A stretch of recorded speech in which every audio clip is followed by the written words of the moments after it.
Hi guys, welcome to Preeti and డిస్ట్రిన్. ఈరోజు మా ఫామ్ హౌస్కి వచ్చాం. ఈరోజు ఫామ్ హౌస్లో ఏమేం చేస్తాం చూపిస్తాం, ఏమేమి ఉన్నాయో అన్నీ చూపిస్తాం. ఫస్ట్ బోటింగ్ చేస్తాం. పొలం రాగానే కొంచెం కోకోనట్ వాటర్తో దాహం తీర్చుకున్నాము. తర్వాత జిత్విన్ బోటింగ్ అన్నాడు. మనకి బోటింగ్ అంటే ఏం లేదండి, రొయ్యల చెరువులకి మేతలు కొడతాం కదా, ఆ పడవలో వెళ్ళామన్నమాట. ముందు వీడి ఫ్రెండ్ వెళ్ళారు. నాకు అప్పటికే కొంచెం భయం వేసింది వెళ్ళడానికి, కానీ రా అంటే నేను కూడా ట్రైల్ వేసాను. కాకపోతే కొంచెం భయం వేసింది. నా భయం తగ్గట్టు వాడు కూడా నన్ను భయపెట్టాడు కాసేపు. అయితే ఇది ఎక్కడంటే విజయనగరం దగ్గర తాటిపూడి ఉంటుంది కదండి. తాటిపూడి తెలిసిన వాళ్ళకి ఐడియా ఉంటుంది, తెలియని వాళ్ళకి అదొక ఊరు. తాటిపూడి దగ్గర రిజర్వాయర్ ఉంటాయి. సో అవంతా దగ్గరలోనే ఈ చేపల చెరువులు కూడానండి. మొత్తం చేపల చెరువులు కాదు, రొయ్యల చెరువులు. ఎందుకంటే రొయ్యలు వేసారు కాబట్టి 30 ఎకరాస్లో వేసారండి రొయ్యలు. సో ఇదంతా కూడా చాలా కొబ్బరి చెట్లతో పచ్చగా వరిచేనులు ఇవన్నీ ఉంటాయి. చాలా బాగుంటుంది ప్లేస్. అలాగే మేము స్టార్టింగ్ ఇది తీసుకునేసరికి ఏం లేవండి. తర్వాత అయితే ఇక్కడ మంచి దాబా ఉంది, బృందావన్ కుటీర్ అని చెప్పి అక్కడ రిసార్ట్ ఉంది అండ్ దాబా కూడా ఉంది. దాబాలో ఫుడ్ అయితే చాలా బాగుందంట. మేము కూడా టేస్ట్ చేద్దామని చెప్పి సరే అక్కడికే వెళ్ళాం దాబా. ముందైతే మేము ఇంట్లో కుక్ చేసుకొని ప్రిపేర్ చేసుకొని అన్ని బాక్సులు కట్టుకొని వెళ్ళేవాళ్ళం, ఎందుకంటే అక్కడ ఏం దొరికేవి కాదు. కాకపోతే ఇప్పుడు మేము తీసుకొని 3 years అయ్యింది. 3 yearsలో చాలా డెవలప్ అయిపోయింది చుట్టుపక్కల. అయితే ఈ దాబాలోని మేమేం ఆర్డర్ పెట్టామంటే చికెన్ ఫ్రై ఒకటి ఆర్డర్ పెట్టాం. నెక్స్ట్ పులావ్, చిట్టుముత్యాల పులావు, నెక్స్ట్ బిర్యానీస్ ఆర్డర్ పెట్టామండి, దమ్ బిర్యానీలు. చాలా అంటే చాలా బాగున్నాయి టేస్ట్ మాత్రం. నేను ఫుడ్ బాగా ఫుల్గా ఎంజాయ్ చేసాం ఆ రోజు అయితే. ఫుడ్ అంటే కొంచెం ఏమి టేస్టింగ్ సాల్ట్ కానీ ఫుడ్ కలర్స్ కానీ ఏమీ వాడకుండా చాలా నీట్గా అనిపించింది. ఎంత తిన్నా కూడా కడుపు ఫుల్ అయింది. మాకు లైట్గా అనిపించింది. నాకు మామూలుగానే కార్ పడదు, నాకు ఆ ఫుడ్ తిన్నాక కొంచెం వికారం కూడా తగ్గింది. అయితే మేము ఇలా తినిన తర్వాత మా ఫుడ్ మొత్తం కంప్లీట్ అయిపోయిన తర్వాత ఇదంతా యాంబియన్స్ అండి. అక్కడ చాలా బాగుంది, నీట్గా పచ్చగా. మనకి ఒక పల్లెటూరు వాతావరణం నచ్చిన వాళ్ళకైతే చాలా అంటే చాలా లైక్ చేస్తారు. ఇక్కడ రూమ్స్ రెంట్ వచ్చేసి ఏసీ రూమ్ అయితే 2500, ఏసీ లేకుండా అయితే 2000 అంటండి. చాలా బాగున్నాయి. సో ఎప్పుడైనా స్టే చేస్తే బాగుంటుంది. ఆ పొలాలు చక్కగా పల్లెటూరు నచ్చిన వాళ్ళకి చుట్టూ కొండలు, పొలాలు, చెరువులు ఇవన్నీ కూడా మనకి దగ్గరలోనమాట. అయితే మొత్తం యాంబియన్స్ అయితే ఇది చూడండి చాలా బాగుంది. ఇవైతే ఏసీ రూమ్స్ అండి. ఏసీ రూమ్స్ అయితే 2500 అని చెప్పాను కదా, ఇది ఏసీ రూమ్స్. అటు రూమ్ నుంచి బయటకు వెళ్తే మొత్తం పచ్చగా పొలాలు కూడా కనిపిస్తున్నాయి. మొత్తం బాత్రూమ్స్ నీట్గా ఉన్నది, రూమ్ నీట్గా ఉంది. బట్ ఇంకొంచెం నీట్గా ఉంటే బాగున్నాను. మరీ అంత కలర్ఫుల్గా అనిపించింది. ఫుల్ వైట్ అయితే బాగుంది అనిపించింది. బట్ ఆ ఊర్లో ఇలా చేయడం కూడా గ్రేటే, చాలా నీట్గా ఉంది. అందులో అక్కడ ఎంతమంది వస్తున్నారంటే చాలా మంది వస్తున్నారు. అసలు ఎక్స్పెక్ట్ చేయలేదు అంత దూరం. ఇక్కడ ముందు రిసార్ట్లని అన్నప్పుడు ఇంత దూరం ఎవరు వస్తారని నేను మా హస్బెండ్ ఇద్దరం అనుకున్నాము. సో కానీ అలా అనుకునే టైం లేదు. చాలా మంది ఇప్పుడు ఆ పల్లెటూరు వాతావరణం అలాంటివి లైక్ చేస్తున్నారని అర్థమైంది.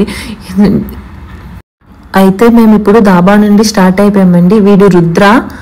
వీడు చిన్నప్పటి నుంచి పొలం దగ్గర పెరిగాడు. కాకపోతే మేము కొన్నప్పుడు తెలియలేదు, దీనికి వినిపించదు సరిగ్గా, కానీ చాలా మంచిది, అందరితో ఫ్రెండ్లీగా ఉంటుంది. ఇప్పుడు మాకు ఇక్కడ గెస్ట్ హౌస్ ఉంటే గెస్ట్ హౌస్కి వెళ్తున్నామండి, కొంచెం రిలాక్స్ అవుదామని. చాలా అంటే చాలా ఎండగా ఉంది. అసలు చల్లగా ఉండి వర్షం పడితే చాలా బాగా ఎంజాయ్ చేయగలం పొలం వెళ్తే. కానీ విపరీతంగా ఎండగా ఉంది. ఎంజాయ్ చేయడం పక్కన పెడితే ఎండకి తట్టుకోలేకపోయాం మేము. ఆ వేడి ఎంత వేడిగా ఉందంటే అంత వేడిగా ఉంది. ఇగో వీడు చూసారా, మా వెనకాతలో వస్తాం. మేము కార్లో వెళ్తుంటే వీడు ముందు వచ్చేస్తున్నాడు. అక్కడ ఆగిపోయాడు. అటు సైడ్ కోల్డ్ ఫామ్ అండి, మాకు నాటు కోల్డ్ది ఫామ్ ఉంది.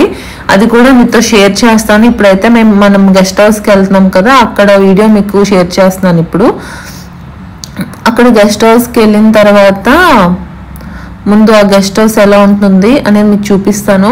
అంటే ఎప్పుడో వెళ్తాం మేము, ఎప్పుడో వెళ్ళినప్పుడే మిగతా అంతా వర్కర్స్ ఉంటారు, వాళ్ళే చూసుకుంటారండి. మేము ఎప్పుడైనా వెళ్తే అక్కడ కాసేపు స్టే చేయడానికి, కాసేపు రిలాక్స్ అవ్వడానికి బాగుంటుంది అనమాట గెస్ట్ హౌస్. అది కూడా మొత్తం తోటల మధ్యలోనే ఒకటే ఒక గెస్ట్ హౌస్ ఉంటుంది. ఇంకా చుట్టుపక్కల ఏ ఇల్లులు ఉండవు అనమాట, అది ఒక్కటే ఉంటుంది. ఇంకా ఇప్పుడు లోపలికి వెళ్దాం. లోపలికి వెళ్తే ఎలా ఉంటుందో చూపిస్తాను. మొత్తం చుట్టూ తోటే, అంతా మామిడి తోట మధ్యలో ఈ గెస్ట్ హౌస్. ఇప్పుడు మేము ఏదైతే లీజుకి తీసుకున్నాం కదండి, వాళ్ళదే గెస్ట్ హౌస్ కూడా. సో మేము ఎప్పుడైనా వచ్చి ఉండినప్పుడు మాత్రం ఒక రూమ్ ఇచ్చారు, ఆ రూమ్లో మేము ఉంటాము. సో ఎటు పక్క చూసినా ఒకేలా ఉంటుంది. ఇప్పుడైతే లోపలికి వెళ్దాము. లోపలికి వెళ్తే కొంచెం అంతా క్లమ్జీగా ఉంటుంది, అంత నీట్గా అయితే ఉండదు. ఎందుకంటే నేనైతే అస్సలు రాను. జిత్విన్కి సండే అని చెప్పి, ఆ రోజు హాలిడే అని చెప్పి నేను, ఇంకో అన్నయ్య, వదిన, జిత్విన్కి ఫ్రెండ్ కార్తికేయ, అన్నయ్యల బాబు మా వాడికి ఫ్రెండ్ అనమాట కార్తికేయ వాడు, అందరం కలిసి వెళ్ళాము. సో అందుకని చెప్పి అలా వీడియో తీశాను. ఇప్పుడు ఒకసారి రైలు వేద్దాం, నా చేత్తో వేయిద్దామని చెప్పి ఒకసారి వెళ్ళాను. అంతకుముందు స్టార్టింగ్ తీసుకున్నప్పుడు ఒకసారి వెళ్ళాను. మొత్తం 2 times వెళ్ళుంటాను నేను, ఇది 3rd time వచ్చి. ఎందుకంటే నాకు కారు పడకపోవడం వల్ల, లేదంటే మరి ఎందుకో తెలీదు కానీ నేను అస్సలు రాను. అంటే మెయిన్ రీజన్ నాకు కారు పడదండి, వామిటింగ్స్ అయిపోతాయి కారు ఎక్కితే, వికార్, మధు రకంగా స్టమక్ పెయిన్ ఇలాంటివన్నీ వచ్చేస్తాయి. అందుకని చెప్పి నేను ఎక్కువ వెళ్ళను. కానీ చాలా బాగుంటుంది వెళ్తే, వెళ్ళిన తర్వాత ఎంజాయ్ చేయగలను. కానీ ఈ మధ్యలో ఉండే జర్నీ, 1 గంట జర్నీ కూడా నాకు చాలా అలసిపోతాను. సో అక్కడ గెస్ట్ హౌస్ నుంచి వచ్చి వెళ్ళిపోయిన తర్వాత వెళ్ళిపోతున్నాను. ఇప్పుడు వెళ్ళిపోతున్నప్పుడు ఇలాగా కార్ విండోస్ ఇవన్నీ తీసుకుంటే కొంచెం హాయిగా ఉంటుందని నేను లేకుండా డిక్కీ ఓపెన్ చేసి నేను, జిత్విన్ ఫ్రెండ్ కార్తికేయ కలిసి వెళ్ళాం. జిత్విన్ ఏమో వెనక నుంచి బండి మీద వస్తున్నాడు, బండి మీద నుంచి వీడియో తీస్తున్నాడు అనమాట. సో ఆ తర్వాత ఇక్కడ ఊర్లో ఎక్కడి నుంచి వాటర్ వస్తుందో తెలియదండి అసలు. ఆ ప్లేస్ మాత్రం నాకు చాలా ఇష్టం, ద బెస్ట్ అనమాట ప్లేస్ ఈ ఊర్లోని. అది ఒక చిన్న ఊర్లానే ఉంటుంది. అక్కడ మాత్రం ఒక 5-10 ఇల్లులు ఉంటాయేమో చుట్టూ. చూసారా ఈ పొలాలు ఎంత బాగున్నాయో. అప్పుడే ఇంకా వరిగా అలా వేశారు చుట్టుపక్కల. మొత్తం కొబ్బరి చెట్లు, వరి చేను చుట్టూ కొబ్బరి చెట్లు ఉంటాయి, చెరువుల చుట్టూ కొబ్బరి చెట్లే ఉంటాయి. మొత్తం ఎటు చూసినా కొబ్బరి చెట్లు, ఇటు చూసినా దూరం నుంచి కొండలు, ఇలానే ఉంటుందండి. చాలా అంటే చాలా బాగుంటుంది ప్లేస్ మాత్రం. ఇక ఇప్పుడు వెళ్ళిపోతున్నాం నడుచుకొని. అక్కడ కారు లోపల వరకు వెళ్ళదు, అందుకని కారు అక్కడ ఆపేసి నడుచుకొని వెళ్ళిపోతున్నాము. మొత్తానికి నా ఫేవరెట్ ప్లేస్కి వచ్చేసాము. ఇదంతా ఊరండి, మొత్తం ఊరంతా ఇలా ఉంటుంది. ఇగో ఇదే వాటర్, ఎక్కడి నుంచి వస్తుందో తెలియదు అని చెప్పాను కదా వాటర్. సో మొత్తానికి ఇక్కడికి వస్తాను. ఇది లోపల ఎక్కడి నుంచి వస్తుందో ఒక చిన్న గృహలా ఉంటుంది లోపల, కింద అండర్ గ్రౌండ్ నుంచి గుహలా ఉంటుంది. ఆ గృహ కూడా మీకు చూపిస్తాను, మీతో షేర్ చేసుకుంటాను. అంతేకాదండి, ఇక్కడ వాటర్ మొత్తం ఇవే వాటర్ తాగుతారంట ఊర్లో అందరూ. వంటలకి అన్నిటికి ఇవే యూస్ చేస్తారంట. వాటర్ కూడా చాలా స్వచ్ఛంగా ఉన్నాయి, అలాగే స్వచ్ఛమైన వాటరు. అయితే ఈ గృహ చూసారా, ఈ లోపల గృహ ఒకటి ఇప్పుడు చూపిస్తున్నాను, అందులో నుంచి వస్తుంది వాటర్. ఎప్పుడు అలా ఊరుతూనే ఉంటాయి, మంచిగా కూల్గా చల్లటి వాటర్ అండి. కొండల మధ్యలో నుంచి మరి ఎక్కడి నుంచి వస్తాయి ఎవరి ఊర్లో ఎవ్వరికి తెలియదంట. చూడండి ఎంత స్వచ్ఛంగా ఉన్నాయో. అసలు మన కాలు కూడా మొత్తం రాళ్ళు కానీ అన్ని నీట్గా క్లీన్గా కనిపిస్తున్నాయి. మనం కింద ఇలా నడుస్తుంటే కింద మట్టి ఇలా బురద కింద అలా ఏం రాకుండా అంతే నీట్గా ఉంటున్నాయండి వాటర్ అంతా. ఇగో వాళ్ళు ఉన్నారు కదా, వాళ్ళు వాటర్ తాగడానికి పట్టుకెళ్తున్నారు. ఇక్కడ జిత్విన్ అయితే ఎప్పుడెప్పుడు మునిగిపోయి ఎప్పుడెప్పుడు స్నానం చేద్దాం అన్నిటి చూస్తున్నాడు.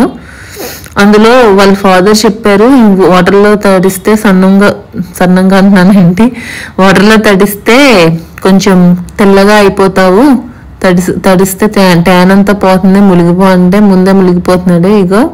ఇంకా వాళ్ళ ఫ్రెండ్ కార్తికేయ అక్కడ అన్నయ్య వాళ్ళతోని అక్కడ ఈ ముగ్గురు అందరూ కలిసి వాడిని ఆట పట్టిస్తూ వాడిని ఏడిపిస్తూ ఇంకా అలాగా వాళ్ళైతే మంచిగా ఎంజాయ్ చేశారు. అంటే ఫస్ట్ నుంచి కూడా ఆ వాటర్ అక్కడ వాటర్ ఫాల్ కోసమే వచ్చేసాడు. వాటర్ ఫాల్ అంటున్నాను ఏంటి, అదే ఆ వాటర్లోని తడుద్దాము అన్నట్టు అలా వచ్చేసాడు. మాకంటే ముందు అన్నయ్య వదిన వాళ్ళు కూడా వెళ్ళారు, వాళ్ళకి బాగా నచ్చింది. సరే ఇంకోసారి కలిసి 2 ఫ్యామిలీస్ కలిసి వెళ్దామని చెప్పి అలా కలిసి వచ్చేసాము. ఇంకా చూసారు కదా వాడి ఫ్రెండ్ ఎలా ఆడుకుంటున్నారు. నెక్స్ట్ ఎక్కువ వాళ్ళ ఫాదర్తో ఆడతాడు, ఆయన కూడా అలాగే ఉంటారు, వెనకాతలు అలాగా. ఊర్లో వాళ్ళు వచ్చారు, వాటర్ కూడా పట్టుకెళ్ళిపోతున్నారు అవి తాగడానికంట వాళ్ళకి. నేను తాగలేదు కానండి, అక్కడ అన్నయ్య తాగి చూసారు, వాటర్ చాలా బాగున్నాయంట టేస్ట్ కూడాని. మొత్తానికి ఇక్కడ సరదా అయితే అయిపోయిందండి. ఇక్కడ ఎంజాయ్ చేశాక పొలము దగ్గర కోళ్ళ ఫామ్ చెప్పాను కదండి, నాటుకోళ్ళ ఫామ్ అని. ఇది మేము స్టార్ట్ చేసి 2 years అవుతుంది కోళ్ళ ఫామ్ అయితే. అంతకుముందు రొయ్యల చెరువులు ఒకటే తీసుకున్నాం, తర్వాత మెల్లగా కోళ్ళు కూడా స్టార్ట్ చేస్తాం. నాటుకోళ్ళు ఇప్పుడు బాగా క్రేజ్ ఉంది కదండి ఎగ్స్కి, పిల్లలు పెట్టడానికి కూడా అన్నిటికీ మంచిదని చెప్పి నాటుకోళ్ళు తీసుకొని చిన్నపిల్లలు అప్పుడే కొని పెంచాం. ఇప్పుడు ఎగ్స్ అవి పెడుతున్నాయి. సో ఎగ్స్ అయితే 15 రూపీస్కి హోల్సేల్లో ఇస్తున్నాం, బయట అంతా 20 రూపీస్కి. మేము హోల్సేల్ కదా, షాపులకి గట్రా 20 వాళ్ళ షాప్లో 20 రూపీస్కి అమ్ముతారు. మేమైతే కనుక ఎగ్స్ ఎప్పటికప్పుడు ఫ్రెష్ ఎగ్స్ మాత్రం హైదరాబాద్ అలాగా వెళ్ళిపోతున్నాయండి. ఇప్పుడు కోళ్ళు చూపిస్తాను ఆగండి. చూసారా లోపలికి వెళ్తే కోళ్ళు, ఇవన్నీ నాటుకోళ్ళు. ఇంకా చాలా కోళ్ళు ఉన్నాయి, చాలా వరకు తీసేసారండి, పుంజుల్ని ఇవన్నీ తీసేసారు, అమ్మేశారు. ఈ కోళ్ళని పెట్టిల్ని కొన్ని 100 పుంజుల్ని మాత్రమే ఉంచారు. మళ్ళీ ఇంకో పిల్లల్ని మళ్ళీ తెప్పిస్తున్నారు, నాటుకోడి పిల్లల్ని. సో ప్రస్తుతానికైతే ఇవి ఉన్నాయి మొత్తం. ఒక రూమ్ అంతా నాటుకోళ్ళు ఉన్నాయి. ఒక 3 బాతులను కూడా 3-4 బాతులను పెంచాము అప్పుడు, అవి కూడా పెద్దవి అయిపోయి. అయితే మిగతా అన్ని కూడా నాటుకోళ్ళేనండి. చాలా బాగానే క్లిక్ అయింది ఇది మాత్రం. ఎగ్స్ కూడా అందరూ బాగా తీసుకుంటున్నారు. సో మా ఫ్రెండ్ సర్కిల్లో నెక్స్ట్ హైదరాబాద్ ఇంకా ఇక్కడ కొన్ని షాపులు అలా తీసుకుంటున్నారు, బాగానే వెళ్తున్నాయండి. చాలా మంది పిల్లలకి మంచిదని చెప్పి నాటుకోళ్ళు గుడ్లు వాడుతున్నారని చెప్పి కొంచెం ఆ థాట్లో ఈయన వేశారు. కొంచెం బాగానే అయింది బిజినెస్. సో ఇదండి మా ఫామ్ టూరు. మీకు ఈ వీడియో నచ్చితే లైక్ చేయండి, షేర్ చేయండి, సబ్స్క్రైబ్ చేసుకోవడం మాత్రం మర్చిపోవద్దు. అలాగే పక్కన బెల్ ఐకాన్ ఉంటుంది, దాన్ని క్లిక్ చేస్తే నా నోటిఫికేషన్స్ వస్తాయండి. నేను వీడియో పెట్టగానే మిస్ అవ్వకుండా నా వీడియోస్ చూడొచ్చు. సో మళ్ళీ మంచి వీడియోతో మళ్ళీ కలుద్దాం.